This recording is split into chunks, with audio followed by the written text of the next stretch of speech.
Assalamualaikum warahmatullahi wabarakatuh. Nama saya Andarira Lanseprani, NPM 1911080024. Di sini saya akan menjabarkan materi dari kelompok 4, materi saya sendiri, yaitu judulnya Hakikat Manusia dan Proses Implikasi terhadap Proses Pendidikan Perspektif Islam. Poin pertama adalah pengertian hakikat manusia. Dalam konsep Islam, hakikat manusia itu adalah manusia diciptakan oleh Allah Subhanahu wa Ta'ala. Nah, ia memiliki potensi untuk tumbuh dan juga berkembang menuju kesempurnaan ciptaan yang telah ditetapkan oleh Allah Subhanahu wa Ta'ala. Manusia juga adalah makhluk yang paling sempurna yang diciptakan oleh Allah karena ia memiliki akal pikiran. Lalu poin kedua itu ada aliran serbazat. Nah, aliran serbazat ini sering kita sebut dengan aliran materialisme. Aliran ini berpendapat bahwa yang ada di muka bumi ini itu hanya ada zat dan juga materi. Lalu yang kedua adalah aliran serbaruh. Nah, aliran serbaruh ini biasa kita sebut dengan aliran idealisme. Nah, menurut aliran ini bahwa segala hakikat manusia yang ada di dunia ini adalah ruh. Lalu yang ketiga adalah aliran dualisme. Aliran dualisme ini mencoba mengkawinkan antara aliran pertama dan juga aliran yang kedua. Lalu aliran eksistensialisme. Nah, aliran eksistensialisme ini memandang manusia yang menguasai manusia secara menyeluruh. Lalu, pandangan filsafat pendidikan Islam tentang hakikat manusia. Islam berpandangan bahwa hakikat manusia adalah perkaitan antara badan dan juga ruh. Nah, badan dan ruh ini masing-masing merupakan substansi yang berdiri sendiri, yang tidak tergantung dengan hal apapun. Lalu poin selanjutnya, berbagai pandangan tentang hakikat manusia dan relasinya dengan sekitarnya.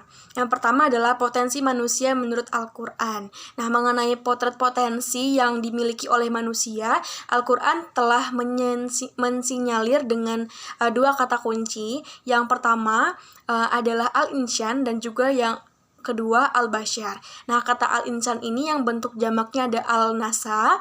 Dari segi sempatik atau ilmu tentang akar kata dapat dilihat dari akar kata mana yang mempunyai arti melihat.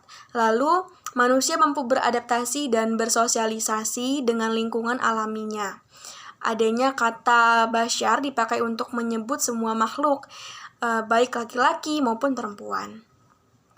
Lalu selanjutnya adalah implikasi potensi dasar manusia dalam proses pendidikan Islam. Nah, para pakar pendidikan Islam sepakat bahwa teori kependidikan Islam baru didasarkan pada konsepsi dasar tentang manusia. Pembicaraan yang berkaitan dengan hal ini dirasakan sangat mendasar dan perlu dijadikan pijakan dalam melakukan aktivitas pendidikan. Lalu, dimensi al-nafsu. Nah, dimensi al-nafsu ini memiliki beberapa dimensi, diantaranya adalah dimensi al-nafsu. Dimensi al-nafsu ini termasuk salah satu potensi yang dimiliki manusia dan berimplikasi dalam proses pendidikan Islam yang ditumbuh kembangkan. Jadi, dimensi al-nafsu ini tidak hanya berkaitan dengan nafsu negatif saja, akan tetapi nafsu positif juga. Seperti itu. Dan masih banyak lagi. Lalu poin selanjutnya adalah implikasi pada pendidikan Islam. Nah, identitas manusia muslim secara sempurna dapat diperoleh setelah fungsinya sebagai makhluk, pendidik dan si terdidik hamba Allah itu sudah terintegrasi secara seimbang dalam kesatuan yang utuh. Nah, hakikat manusia ini dalam konsep Islam dapat dilihat implikasi penting konsep tersebut dalam hubungannya dengan pendidikan Islam. Poin pertama adalah sudah diketahui bahwa manusia adalah makhluk yang memiliki dua komponen, materi dan imateri.